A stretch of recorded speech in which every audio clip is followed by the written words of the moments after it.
Hello and welcome to Two Peds in a Podcast. My name is Dr. Sarah Simons and I'm an F2 working in the East Midlands, and today I'm joined by Dr. Ian Lewins. Hello.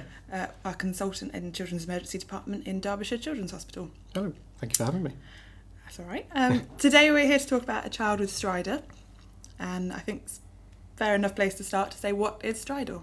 Okay, so stridor is a noise, is a description of a noise that a child makes.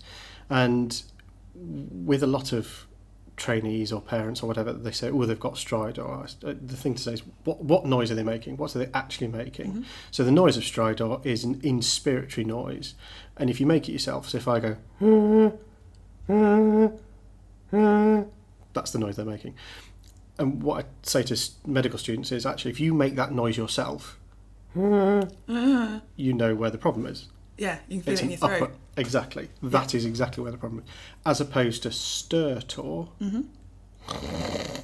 There's like a snoring or... Snoring noise. And again, if you make that noise, it tells you where the problem is. Yeah. So stridor is an upper airways, typically inspiratory noise that's saying, I've got an upper airway obstruction, typically around the voice box region. So that's the noise.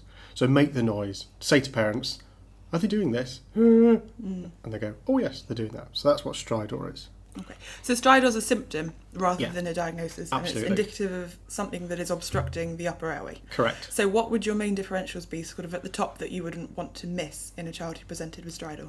So the commonest by far is going to be croup. Yep.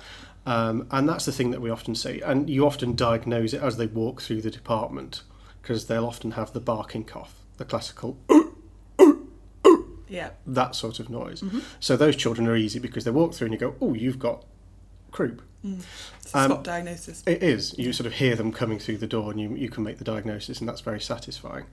But of course there's other things not to miss. So things like, is there some airway obstruction because the child swallowed something? Yeah. So, and again, this is where sort of history is coming into it, and taking a good history is really important, which we'll come on to in a second. But so foreign body, more serious things are things like your bacterial tracheitis, your epiglottitis, although that's increasingly rare. Yeah. And thinking again, sort of, is this a long-term thing? Is it something like a floppy larynx as well? And again, that all comes in history taking. Okay. Which we'll come to. And then, I mean, the way to think about it is, look, what you're talking about is a tube with an obstruction in it. Is the obstruction coming from within the tube, from the walls of the tube, or outside the tube? Mm-hmm. So is it something else pressing on it? So something like a child with lymphoma, for example, might have big lymph glands that are actually pressing on the airway, causing a stridor. So as you say, stridor is a symptom, not a diagnosis, but the commonest is croup. Okay, so if we can talk about croup then for a Yep. couple of moments. So croup's a viral illness. Yep. And what's the etiology and the typical presentation other than the barking cough with croup? So typically it's the parents, the typical story is been unwell for sort of 2 to 3 days with snotty nose, bit of a temperature, and as you say, it is a virus, whether it be sort of coronavirus or paraflu or rhinovirus or any of the viruses that cause snotty noses, causes inflammation within the upper airways. And that's when they can get the stridor, because of narrowing inflammation of the upper airways. And it causes inflammation typically around the voice box. So the children often have, parents say, oh, they've got a really odd voice. Their voice sounds hoarse. And when they're coughing, it sounds, the sort of the classic is the seal-like cough. And that's your sort of typical crouper.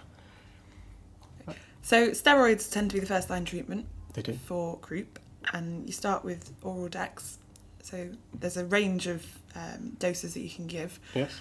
And so what would you sort of say first and foremost is the treatment, and then how would you escalate if a child didn't respond to that initial dose of dex? Okay, so this is where big fights occur about the doses. Just testing the water.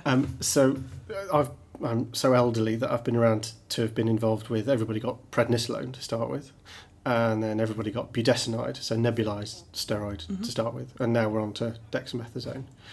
And So if I've got somebody who's got mild to moderate croup, one of the questions is, should you give everybody with croup steroids, even if they've got no stridor?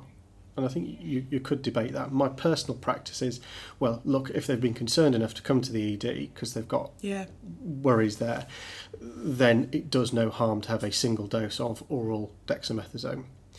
The dose range that's quoted is between 0.15 and 0.6 mg a kilo as a stat dose.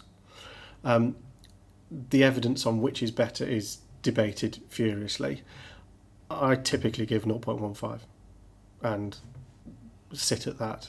I do know other colleagues who give that, and then they haven't got better, give another bit, but I don't think there's an awful lot of logic to that. So, and there are studies that sort of show equivalence between 0.15, 0.3, 0.6. So That's interesting. Give 0.15. I give a lower dose typically. And what I say to parents is, look, this tends to be very much a one-off dose. And it's important to explain to parents what it is and why you're giving it. So you're saying, look, the problem here with your child is inflammation. What I'm giving your child is a powerful anti-inflammatory. So it's to reduce that inflammation, to reduce the swelling. Most children only need a single dose. Occasionally there are children who might need a second or third or fourth dose potentially. But classically we would tend to give those doses about 12 hours apart.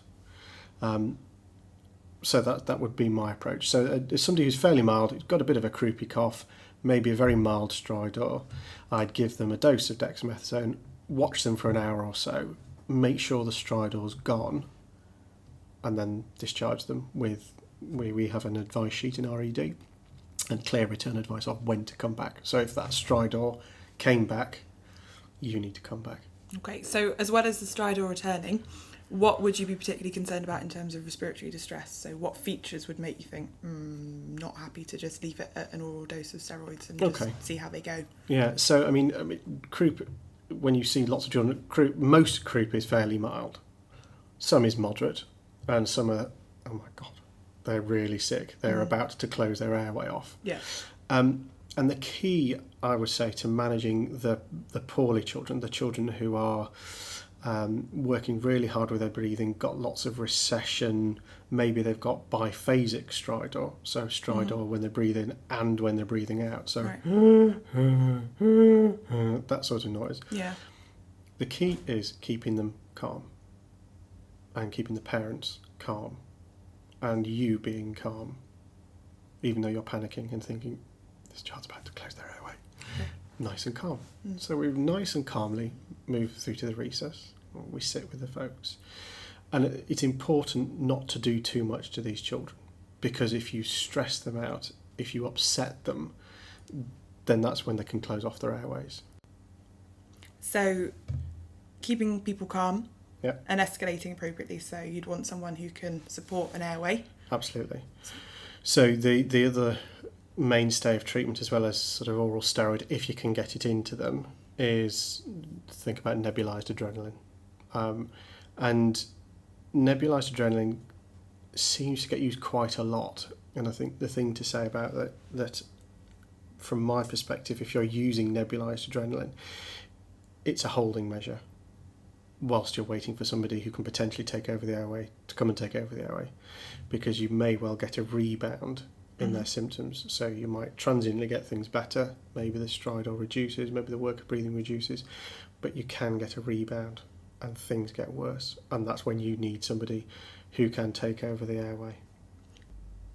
Okay, so we've talked a bit about croup, and I know you mentioned earlier that a kid who's been a bit snotty and a bit under the weather for a couple of days with barking cough is indicative of that sort of viral illness. And I know that you also touched on a couple of other differentials before, so talking about a foreign body or a bacterial tracheitis. So within your history, what sort of timescale would make you think of different things to be worried about? Okay, so very kind of acute onset stridor, particularly if it's accompanied by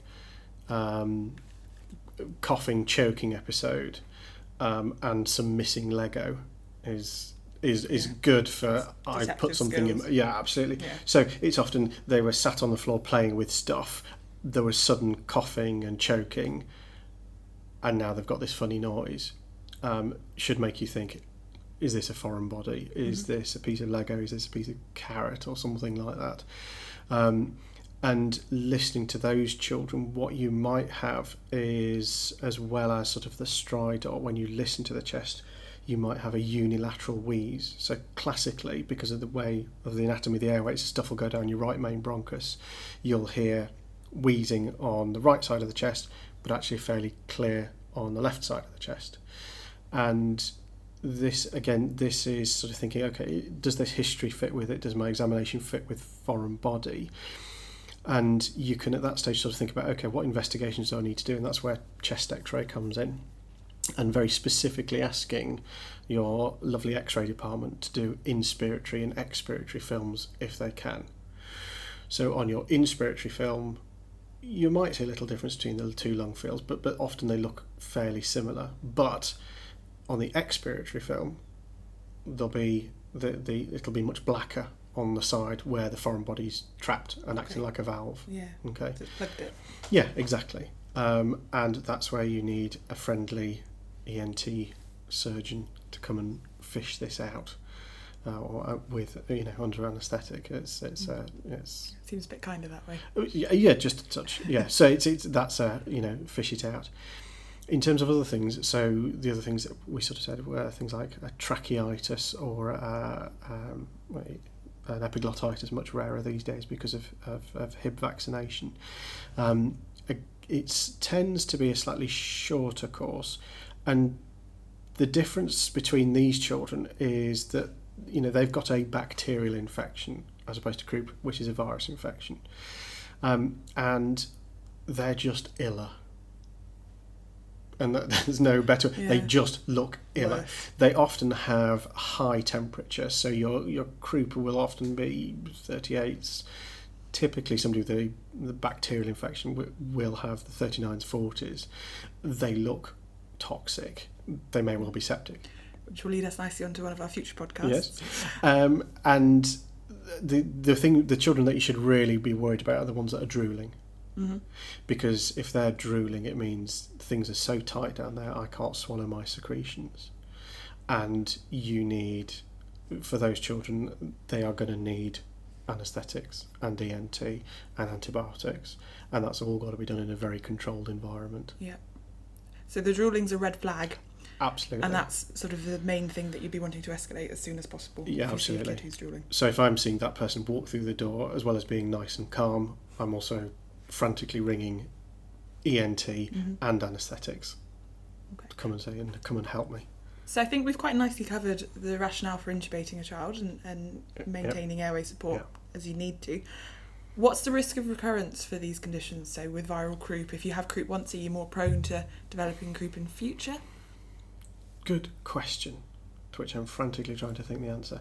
I mean, it's a virus infection. Yeah.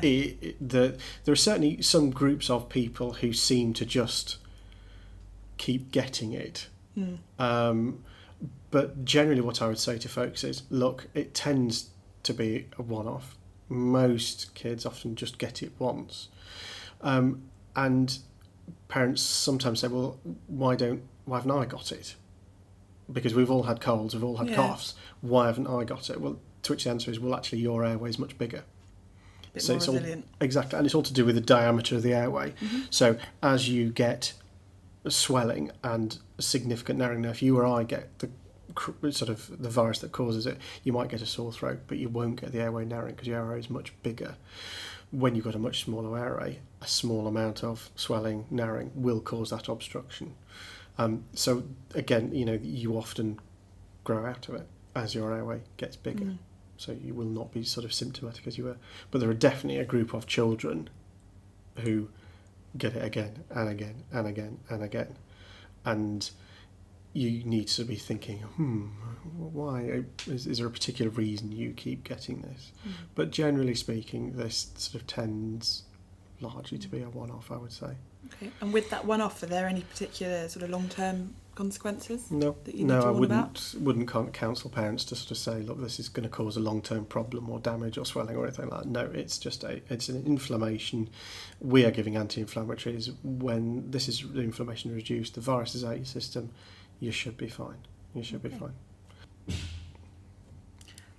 So I think that quite nicely sums up different kind of acute presentations of stridor. Is there a form of chronic stridor or children and babies presenting with a more long-term history that we should be thinking about differentials for? Yeah, I mean, the other one that we sort of often get asked to see, the main child to think about are the child with the floppy larynx.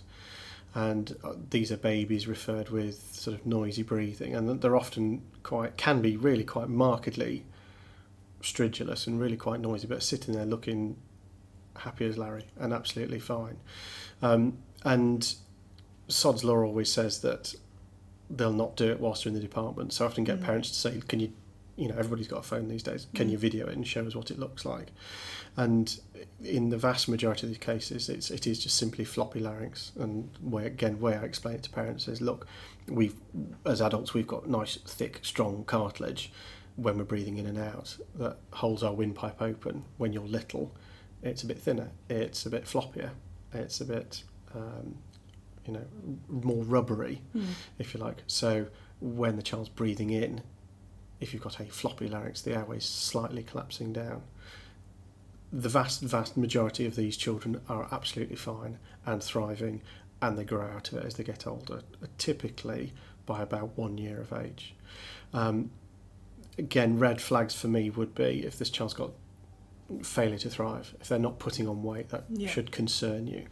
And equally, if they're not growing out of it by roughly the age of 1, again, you just got to think, have I got the right diagnosis here?